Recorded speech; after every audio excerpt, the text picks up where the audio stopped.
this is a huge mistake. It's a big mistake because your team has absolutely no idea on how to improve their performance if they don't know their current production.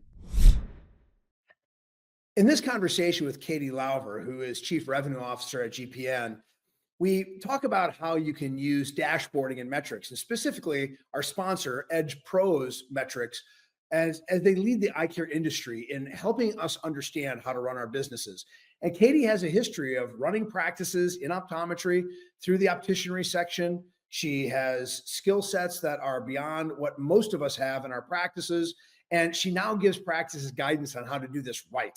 And she's been there before. And in this conversation, we're going to speak about the ways that a doctor can truly become an analytical CEO through attention to details in their data. This is the Think Again podcast.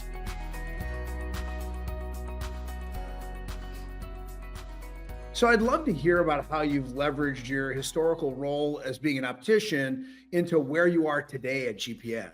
That's really interesting to me. Yeah, definitely. So I jumped into the industry back in 2012, which sounds like ages ago now. And in true Katie fashion, I really wanted to learn everything that I could about the practice. So I worked in every single role. Like I worked in pre-test, I did insurance billing, I was managing the optical, I edged lenses. Like I literally did everything. And I kind of drank from the optometry fire hose for a while. And it was in my managerial role that I really realized how busy our practice owner was. He was constantly running, like from room to room with patients. After hours, he was doing, the young professionals organization within our community. Like he was just super, super busy. And so when I started at GPN in sales and I was talking to doctors, I already knew what most of them were dealing with based on my firsthand experience in the practice. So, as soon as I told doctors, who I was and my experience in opticianry on our calls, it really placed me in a position where they started to trust me, right? I wasn't just another salesperson that was trying to sell them on something. They knew that I had that firsthand experience and we were able to really flow in conversation. And so from that, my role now at GPN is not in sales. I run the business side of our company, but it's my experience in opticianry that I took and have folded into, our company and talking with doctors now that has allowed me to help tailor, okay, what is our product going to do? Like, what advice should we give our doctors? What kind of education should we prepare for them based on my experience actually working in the practice? It's kind of crazy to think that I've been here for almost 9 years now, but it's allowed me to really kind of position myself in this leadership position with my past experience to really formulate everything that we have at GPN to really help our doctors grow their business. So it makes me wonder, as we think about you being an expert in data-driven practices, did the practice you work in have a data-first approach, or did you come from a practice that might be like many of our audience members where they haven't quite figured out how to do that? Yeah, definitely. So we were kind of data first approach, but not right out the bat. So in the beginning, we honestly, I think we're like a lot of practice, kind of like hunting and pecking, trying to figure out like, how do we run this business and be profitable? But then, believe it or not, we used the Edge at the time, is what it was called. So I was actually an Edge client before I started working for the company. So we discovered the original Edge 3.0, the dinosaur Edge is what I call it. And we implemented it in the practice. And that honestly was when the business started taking off, to be completely honest.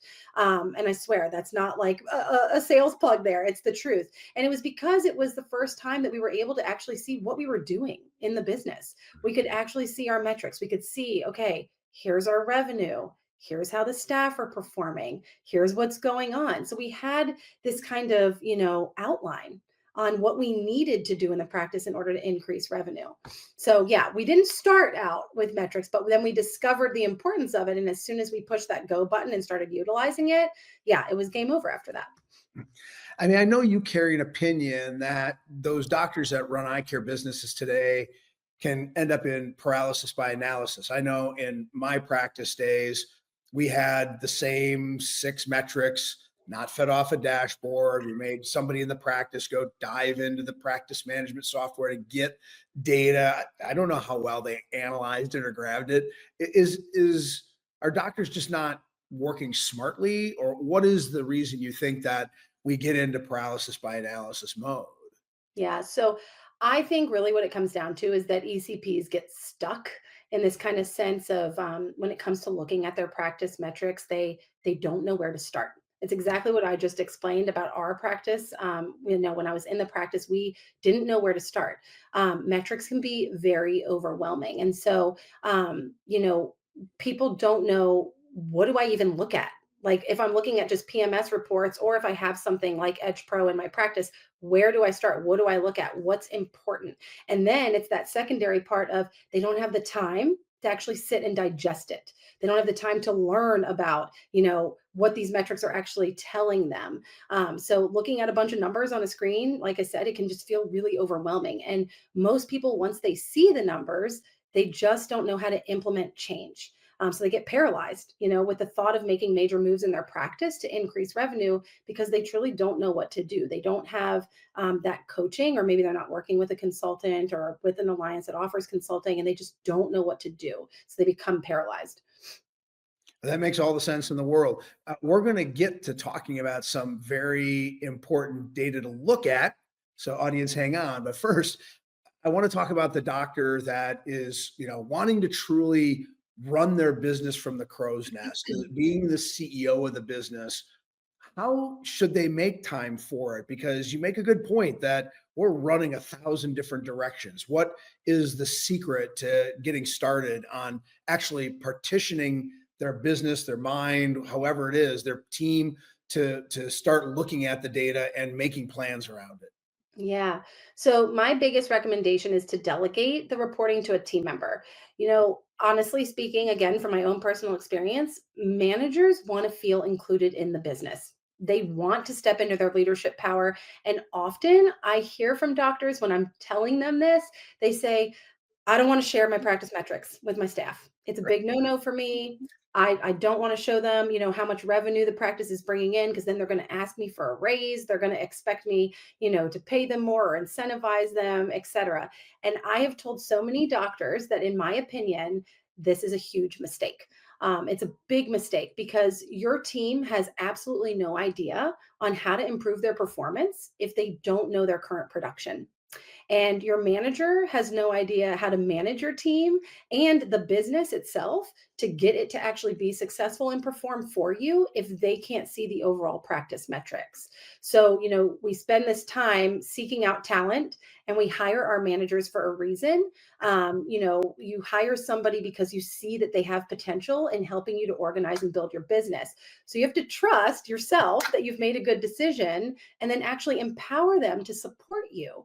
So, what you can do is tell your manager to jump into the reporting. If you have Edge Pro, jump into Edge Pro, our analytics product, and take a look at some of the key revenue areas on whatever cadence makes sense for your practice. It could be weekly or monthly. Maybe if you are someone who's really numbers minded, it's daily. But whatever it is, have them pull those reports for you and then present them to you with the details on what's been happening in the business. I mean, your managers and your staff are literally the people on the floor, right? They are watching absolutely everything. They're the ones that are going to have the insight as to maybe why is the new patient exam count down, or why have we sold more from the core lines versus our luxury lines? What's going on? They're the ones answering the phones. They're booking the appointments. They know what's happening, so they can look at these numbers and then give you insight.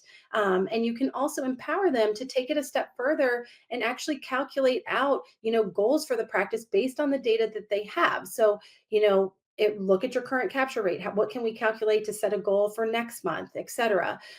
So if you have them empowered to pull these reports on this monthly basis, now they're going to start looking at it daily, weekly, whatever it may be, and they're going to start to learn and understand and clue you in as to what's going on in the practice. When I was in the practice, my doctor, that's exactly what we did. I mean, I was the Edge Pro girl. That was my role. As the optical manager, it was my duty to pull those reports and look at it, and then train the team by looking at staff performance on, who needed to, help increase revenue because we were selling too many patient owned frames, or, too much from the core lines versus luxury, et cetera. So when you empower your team to look at these metrics for you, it takes the headache away from you doing all of the reporting. It gives you time to focus on patient care, and it makes your leadership feel like they're contributing. That's really great advice. And frankly, I think doctors are simply afraid that somebody's going to sort of back end their way into their salary. And Exactly. we're not talking about putting them into QuickBooks. I mean, you got a special manager that does that, perhaps your payroll people and such. Mhm. But we're asking them to look at the business operations, right? Not a way where they can back into your salary. To be clear about it, there are ways you can get this information with give this information access to them without them getting into what you might consider sensitive details. 100%, 100%. There's ways, specifically speaking to Edge Pro, there are ways to block off certain areas inside of the dashboard so that they can't see everything. But yeah, if you don't give them that responsibility, they can't help you. And so you're just kind of stuck looking, getting that paralysis, right? Like looking at these numbers and not knowing what to do and not gaining insight. And you need support, you need help. So I definitely think it's something to do. And it's also a way to have a conversation with your management about overhead and cost of goods, educate them a little bit about actual business. They want to learn these things. So I think it's a really good opportunity for everybody. So now let's get into some details. If folks, you want to get out a piece of paper or start typing in a note section on your computer, Katie, let's give the people that are listening that might be thinking we're talking about them specifically some guidance on areas where they could begin to look at practice data. What are, say, two or three areas that you would suggest we start looking at tomorrow if this is a new endeavor for us? Totally. So there's lots of things to look at. Of course, we all know that. But I think high level, the first thing to look at is general overall revenue. So, what is the overall revenue coming into the practice? And then what is the breakdown between clinic versus optical revenue? So, this is going to show you exactly how much money is coming, not only, like I said, overall into the practice, but the split of the revenue between the clinic side of the business and the optical side of the business. And this is important because it's going to allow you to see if one side of your business is performing more than the other. So, what we always recommend is that you have, at the very least, like a 50-50 split. So, 50% of the total revenue coming from the clinic and 50% of the revenue coming from the optical. If you're looking at your practice metrics and you notice that your clinic, is the majority, then we obviously know that there's a huge opportunity for revenue in the optical and vice versa. So looking at overall revenue is definitely a really good starting point, a way to see what's happening with the business on both sides of the business. And then depending, of course, on what you find out, where you need to drive traffic and increase your sales. So that's step one, in my May opinion. I jump in? Yeah. So can you help us? I mean, if I've got a specialty clinical service, dry eye management or something, that Mhm. obviously professional services fall in clinic, contact lens fittings and so forth fall there. But optical, does that include all products sold for visual correction, including contact lenses? Yeah, no. So the way that we split it is that contact lens sales are going to be on the clinic side of the business because we look at that as it goes in the eye. So it's more of a clinical thing. Clinical Optical is device. going to be, yeah, and optical is going to be your frames, your lenses, and your accessories. So any type of accessories that are sold, including any type of over the counter nutraceuticals sold in the practice, is actually going to be included, believe it or not, on that optical side under accessories. But there is a way to split it out so that you can see the revenue coming specifically from that bucket versus your lenses and your frame sales. Beautiful. All right. What's another one? I would say the next one, for me, and this is my absolute favorite. Absolute favorite. I tell everybody this. It's the frame board management piece. So this is the thing that pretty much every single doctor is not paying attention to. I hear it time and time again. I show people and talk to people about frame board management, and they're like, "Oh, we don't touch this. We don't look at this." And I cringe. I literally cringe when I hear. They're more than happy to delegate that, aren't they? Yeah, yeah, but then the staff, unfortunately, sometimes aren't trained to know exactly how to do it either, and if Right. you aren't looking at your metrics and you don't have something to track that, it's not easy. It's not an easy task because our frame boards are overwhelming. Most of us have way more frames than we need. Okay. Like the boards are just covered up. And then we have back stock that we've forgotten about. It's just sitting under a cabinet somewhere. And we're not managing the frame boards properly. And so, I mean, if you're not managing your frame boards, if you literally have zero frame board management plan, you are running the risk of having frames on the board that are taking up that real estate and they are not paying their rent. We hear it all the time, right? And this is a huge revenue loss, huge revenue loss. So you have to be tracking this. You need to know how many lines do you have in your practice, and then of those lines, how many frames are there. I mean, this is something that needs to be documented, and you need to look at your backstock too. You need to know how many frames are being tucked away that you've just forgotten about. That now, are they even still under warranty? Like, what's going on with them, right? So you definitely need to have a frame board management plan, and you need to assess turnover rate. So you need to see exactly what's happening when it comes to turnover. Are my core lines turning over 2 to 3 times a year, which is what we recommend? Are my luxury lines turning over 1 to 2 times a year? Again, a recommendation from us. I mean, this is crucial for your business. If you have a frame that's been sitting on your board and it's literally, you purchased it in January and now you're in December and it's still there, it's literally never sold. I mean, we have a problem. And oftentimes, when I look at practices and I look at the frame board management piece, they no joke have frames that have quite literally never sold in like a 6+ month time period. And they're not even aware that it hasn't sold because they haven't dug into those metrics. And so this helps you to then work with your vendors. Do we need to trade something out? Is this even fitting for our demographic, right? Demographic is huge. You might have styles on the board that don't even appeal to the demographic that's walking in the door. So this is really, really important to track. That's fantastic. And I mean, with tens of thousands of dollars, literally bills, dollar bills sitting there, it's an important one. Anything else that you'd recommend to the audience as an early place to start looking at data? Yeah, I'd say the last thing is probably staff performance. So I think this is crucial too, because again, like I said in the beginning, your staff, they're the people who are on the floor. Like they know the most about your business, believe it or not. And so if you're not looking at their performance, again, how do you know who you need to train, right? So they are the ones working with your clients in pre-test, in the exam room, in the optical. Those are all opportunities for revenue. And I think people forget about that too, depending on how they manage their practice, what devices they have, et cetera. Your pretest folks, like this is the perfect opportunity for them to be planting the seeds around like creating hype in the optical, right? To get them excited about purchasing their glasses after the exam. This is also an opportunity for them to be selling screening retinal images or macular pigment density scans, et cetera. So if you have that type of technology, this falls on your pretest team, right? So there's opportunity there.